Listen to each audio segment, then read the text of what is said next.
Hello, welcome back to another episode of our Arctic Survival series. We're actually going to work on our end portal base over here.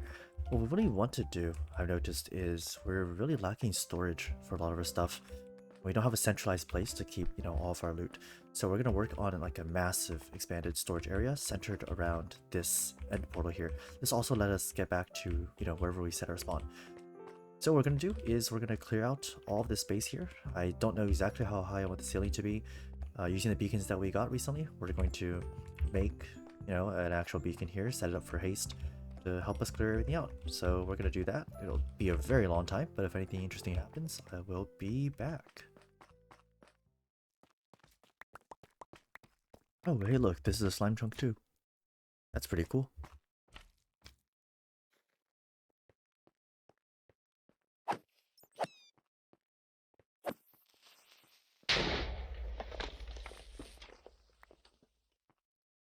Oh. Huh. Well, thank you, Creeper. Now I just found diamonds. Right. So while lighting up this stronghold, I think I figured out what I want to do with this. So in my canon, this stronghold will literally be a stronghold. You might be asking, for what? And I plan on moving an entire village down here. And then filling it with like villagers and delays. I think it could be very cool to have an actual stronghold functioning. So make sure everything's lit up very well and protected so those villagers don't get themselves murdered. And it will be good.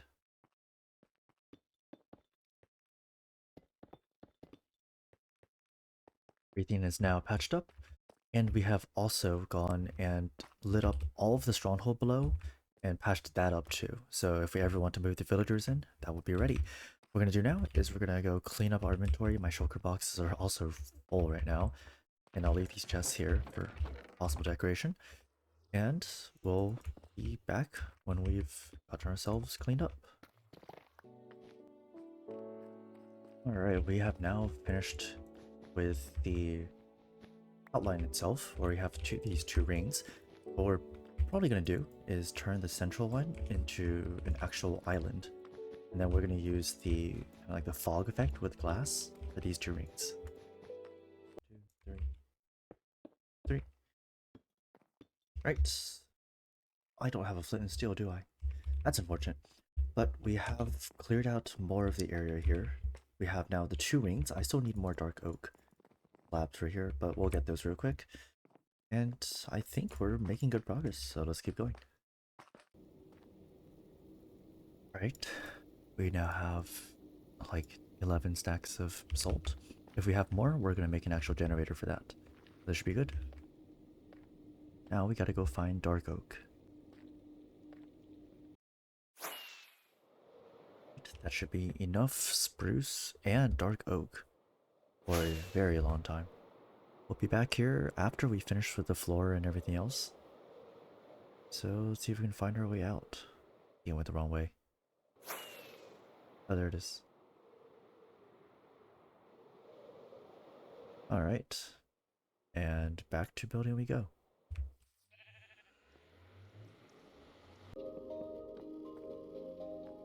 And with that, the floor is all laid for the outside ring. Now we have to do the floor for the middle ring.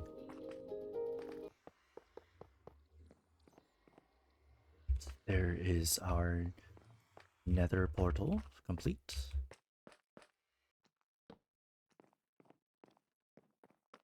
There we go. We now have the pillars set up and our central platform. So now we start looking into what to do for the walls.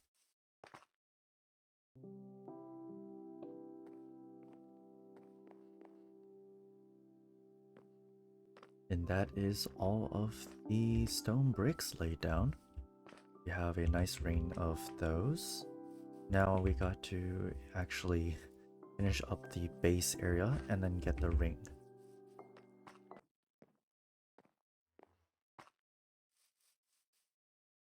And now we have the railings complete. So we now have to add the ceiling supports. And I think I might change these out 4 stairs.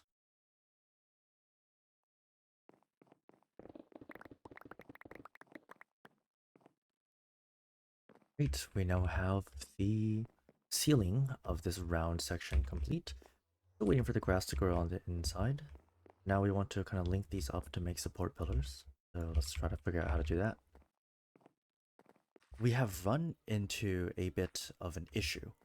And that issue being, in order to finish the build, we want to get a skulk catalyst. Now you might be wondering, why do you need a skulk catalyst? Well, I need it for the ceiling. I want to use skulk for the ceiling. You'll see when I actually get everything set up. But in order to get a skulk catalyst, we obviously have to raid an ancient city. And if you remember from a few episodes ago, there's actually one over here somewhere. So we're going to actually see if we can find it.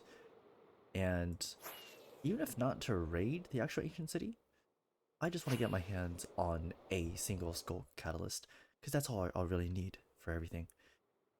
It should be pretty chill if I can avoid face planting into something very deadly. But yeah, let's see. Oh look, here we are. We are now in the right place. I see a skull catalyst over there. But in order to get to it, we're gonna have to get a few mobs out of the way. Oh, he has an iron sword. That is actually a slight issue. Alright, see if we can sneak down and grab this catalyst. It's right... where is it? I might actually grab a few shriekers if I'm already here. But I don't need to get greedy, I'll get a shrieker in the future. For now, we're just gonna grab the catalyst, and wow, it's beautiful up there. Gonna grab this, get right out.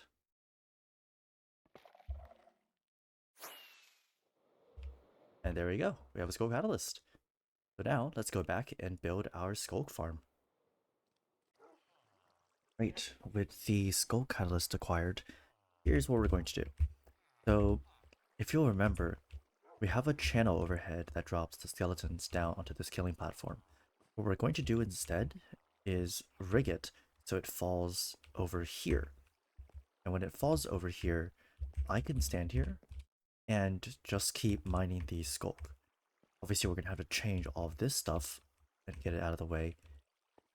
But it should be pretty straightforward. So let's get right to the build. Awesome. So this will work. We're going to have a room that's completely surrounded by 2 rings of these slabs. The bottom side has to be entirely slab too. And then we're going to go and it just has to be this, like any ceiling works because the skulk won't spread to it. As you can see here. It will spread though if I do this. So obviously, you know, don't destroy mob on the ceiling. But yeah, this should be very simple and we'll go and build it.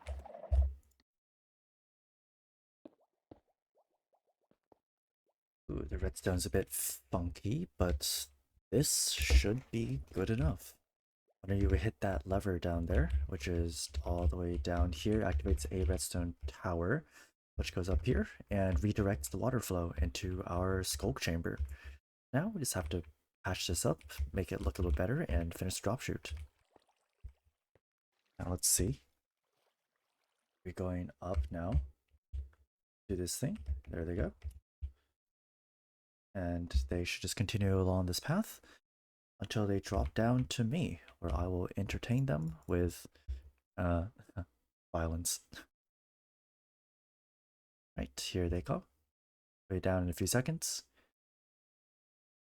Ooh, that's a bit. That takes a little bit. Right, here they come. There we go. And I can take all of this. Oh, I didn't turn on the machine. That's a bit awkward. I guess it's a stress test. It looks like it's contained, because these are still sparkling. So yeah, that's kind of how this goes. You just sit here. You wait for the skeletons to drop down. They're kind of forced into this area. And then you just give them a slap. Mine the skulk really quickly. find all the skulk really quickly. It goes all into those hoppers. And we just wait. If anything else drops, I'm only picking up skulk. Oh. Very easy. Alright, we've been here for around 20 minutes. And that is a very satisfying haul. It's very worth it, even though I look like a porcupine. But yeah, that's our skulk complete. Now let's continue our build. There we have it. The ceiling is completely done. It looks interesting now. Oh, why is there just a hole over here? I'll patch that in a sec. It looks interesting now. But when we have our connected textures active later, and with like shaders and stuff, this will look much better.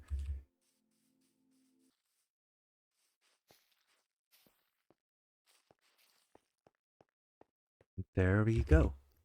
With that, our garden is now complete. This will serve as the centerpiece for this storage area, which is, of course, focused around the end portal. We're probably gonna AFK. Oh. And slimes do sometimes spawn in here.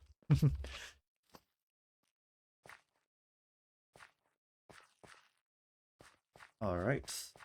That is the last of the spruce that we need. We have enough to finish, I think, a large chunk of the rest of our build. I'm going to clean up this, and we're going to continue building. Alright, while I move into our new garden, I'll grab my bird over here.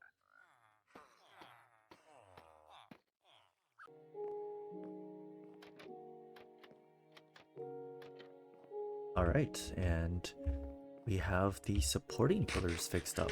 All on the edges, we've added trapdoors just to give it a bit more texture. I'm still trying to figure out exactly what we're going to do for the walls, but I think we might have a few kind of crumbled away pieces that have something interesting on the other side. But we'll look into that in a bit. For now though, I have my parrot, my little bird here, Nineveh, who will be the overseer of this hidden garden area. And yeah, a lot more decorating to do, so let's keep going. Alright, we're going to try and spice things up with a banner. I've been messing around with this color. Haven't quite gotten it to look the way I want. So let's see if I can figure it out this time. I think we want to put a red X through it. Yeah, a red X through it. And then that should be good. And then we want to put a white slash. So this slash thing is good, I think. Yeah. Then after the white slash, I think we can change the center with this or this. This looks a lot better. We're going to use this. And then we're going to use a black dye to apply a border, like so. Okay, it's looking nice, nice, nice. And then we finish it off by using, I think, white dye to either apply gradient. No, that looks too shiny. That looks just weird. A border, which I think looks really cool. Yeah, I like it. This matches our bird pretty well. Only I could give it blue eyes, but I'm pretty satisfied with this. We're just going to duplicate this banner a lot. And there we go. Now we have 16 of these banners. So let's go string those up.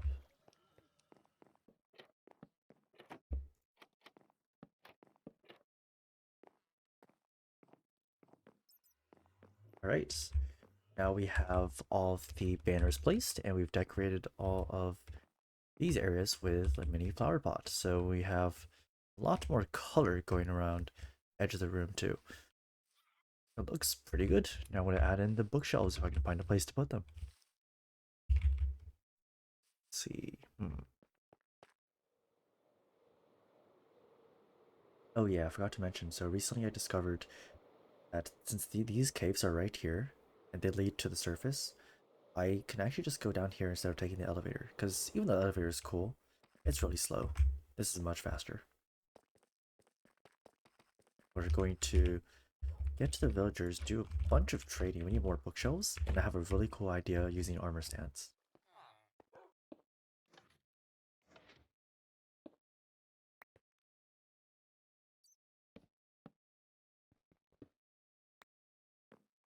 Alright, here's the first one complete. It looks decently interesting.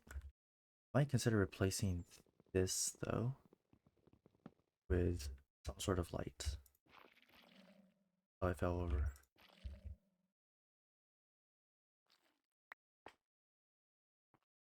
There we go.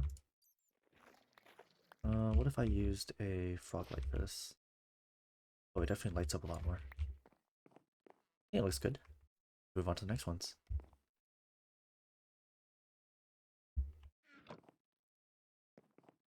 Alright, that's all of our cobble deep slate loaded up into the section.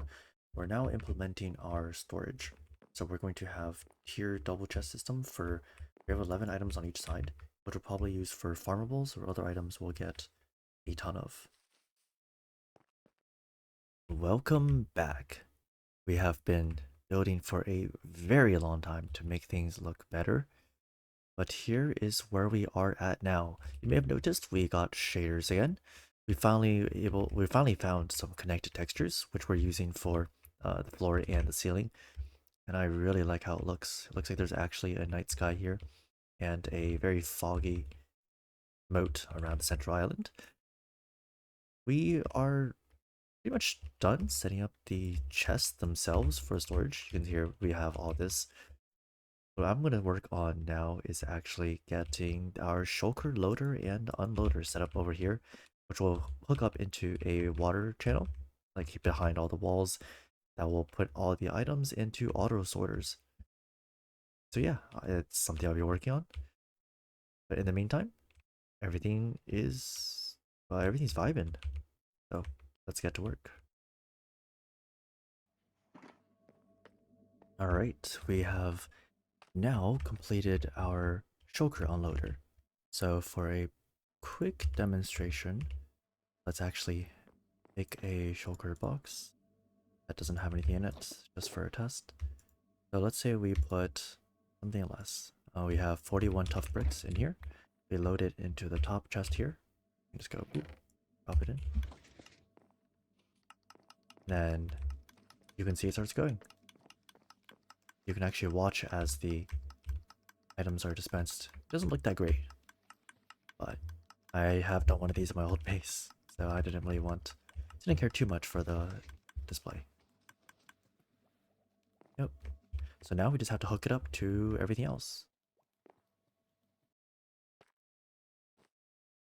Okay. So the overflow system is now protected.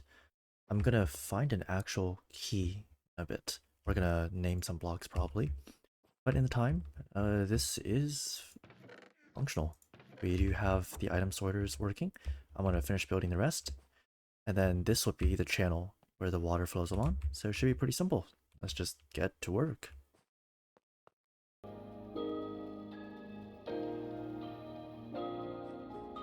All of our filters are set up. I'm going to go and put I think it's called a composter? Yeah, composter. My brain's farting. I'm gonna put a composter for each of the other hoppers that's not covered, just to reduce lag. But I think we're pretty good.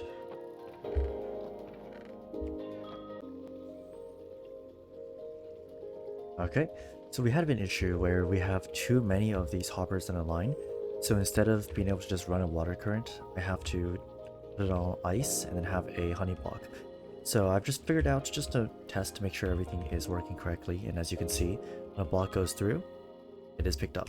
And if we take a lot at a time and we chuck them all in there, like that, you can see they all get pushed to the side and they essentially get stuck in this tiny little hitbox here. And the honey block makes sure they're all aligned. They go shoot along, which is good because we've had a lot of signs and we have honey blocks.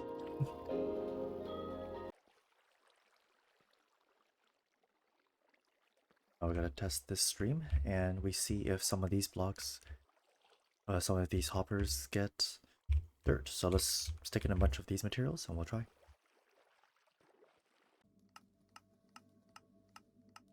Alright, these are loaded in. Let's now pop over and see how they're working. And it is working just fine. Right, now what we have to do is we extend this, wrap it all the way around to the other one, and all the way back to a output chest. We are just about done with our storage system.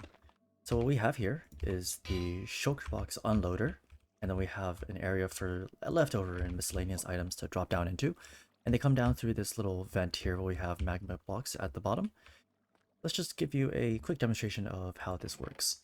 So every time you put in a box, it'll place the box and then drain it. And I have a detector to very slowly dispense all of the items up here into a water stream here.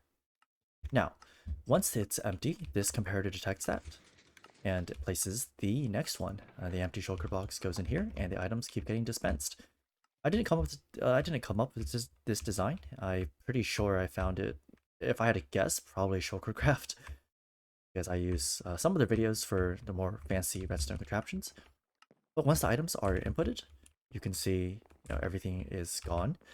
They will all go into these auto sorters, as I've shown you guys before, where we have all our various items. Well, everything is looking great. It's been a very long build process, from clearing out all of that deep slate to building everything in here and lighting up the Stronghold. And of course, putting in all of our item storage, getting the item filters, the shulker unloader, and of course the build itself. It's been a very difficult thing, but we did it. It's all done. Our item storage center is now complete. I don't know what I'm going to do next, but all I can say is that I'm really proud of this build. So with that, I think we're actually going to end the episode here. Let's cue the outro music. And hope to see you guys next time. Take care.